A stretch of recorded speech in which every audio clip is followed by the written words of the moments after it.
England don't really have any selection issues. So what we did was we tried to pick out one of our several hundred questions that came in on hashtag AskCrickBuzzLive, and we thought it's a little relevant.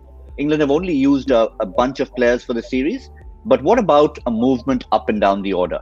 And Shantanu has an interesting point of view. I'll come straight to Michael on this. Should England think of batting an enforcer like Ben Stokes at number 3 instead of a steady customer like Malan, who's obviously the number 1 T20 international player? I think I probably can guess your answer, Michael, but go for it.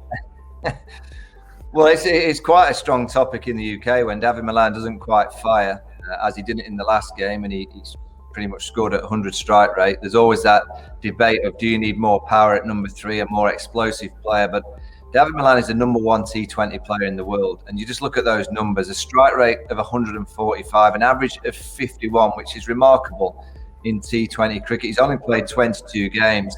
I don't mind a steady customer in T20 cricket, which allows the flamboyant players to play around them. And I think real good T20 teams, of course, you need to be hitting 6s and 4s. But I think if you've got one rock and one very consistent player that just knocks it around, of course, Malan's got boundary options. That strike rate of 145 is more to the back end of his innings. His first 15, 20 balls, he generally likes to get in. He likes to knock it around. He'll score at 100, 110 strike rate, and then he explodes towards the end.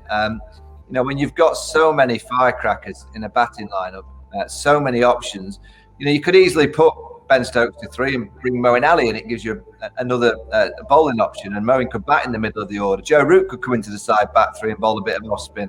I think when you're a really, really good team, you always have 2 or 3 players that are surplus to requirements, and you're always looking at those 2 or 3 players and thinking, well, actually, they could be used at number 3, or they could open. It's just a really good England side that, at the minute, it's operating very well. And you look at Ben Stokes' numbers from where he bats in the order, and all the call for Ben to bat at number 3. Well, his numbers at number 3 are a lot lower than David Malan. He averages 16.75 with a strike rate of 140 against 51 and a strike rate of 145 to David Malan. So I think England have got it spot on. I think they have it right. David Malan is their rock. He's playing consistently. He's the number 1 T20 player in the world. I don't think he's that kind of player that I'd be rushing out of the bar. If I'm ordering a pint, I'm not rushing out the bar to see David Malan bat. That's my honest opinion. But I know that for the team, he's doing a fantastic job. I will rush out the bar when Ben Stokes runs out there. I'll be dropping my drink and getting out there to make sure that I'm watching him. But you do need that steady player, and I think David Malan deserves a lot of credit for the way that he's done that. Well, as long as you've picked up the tab before you left, Michael, we'd be fine either way, whoever you're going to watch. I never buy a drink. Fair enough. There's honesty for you. But Zach, one of the reasons we sort of put it up, A, because in case England were batting first and they were trying to find a way to address this whole challenge, but B, what about the fact that Ben Stokes himself has expressed his desire to bat higher up the order? Sometimes players themselves say, listen, I'd like to. It's not the only reason, but that's one of the reasons why it's come up.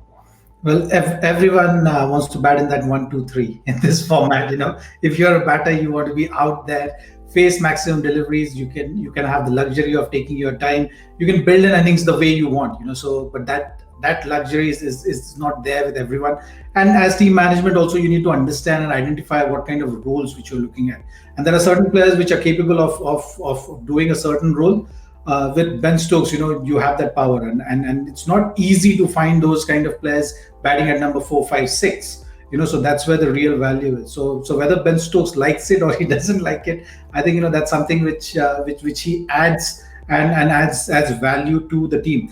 Where you can actually see Ben Stokes coming up the order, maybe if you're chasing a really humongous total and you need to go from the word go, and even if you lose wicket, you need to keep up that tempo, in those situations, maybe, Ben Stokes can be used as floater.